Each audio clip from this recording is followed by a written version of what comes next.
Ayan nga guys, samahan mo kami. Pupunta kami ngayon, kukuha ng police clearance. Let's go!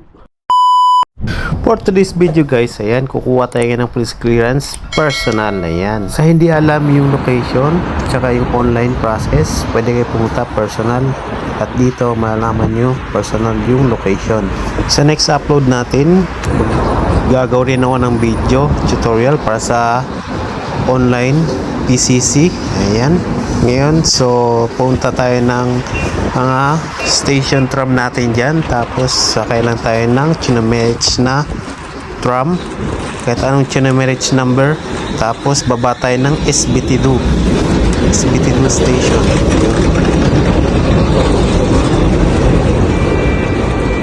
Dito na kami guys. Ayan, kasama ng mahal ko. Ayan, ito yung location guys. Ayan, makita nyo yung mataas na yung dito na kami. So lalakarin lang natin ito diretso baba. Ayan. Dito, ito yung building. Pagpasok mo sa gitna yan, kumaliwa ka at makikita mo yung building to. Pagpasok nyo, kumaliwa at may form kayong pipilapan dyan. At sundan nyo na lang yung guide na yan. Mabilis lang yung proseso, mga 1 to 2 minutes. Maya andyan na, tapos na. Ayan guys, nakuha na naman guys. Dito pala. Ayan si ate kasama na. At shoutout kay ate AJ. Ayan, dito lang pala guys. Oh. Yan, ito ang building guys. Pag nasa likod yan.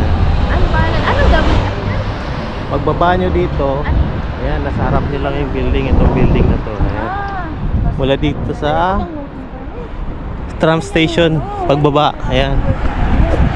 Diyan, tapos doon yung entrance sa kabila. Ayan. Guys, thank you for watching. Ayan. See you in the next vlog.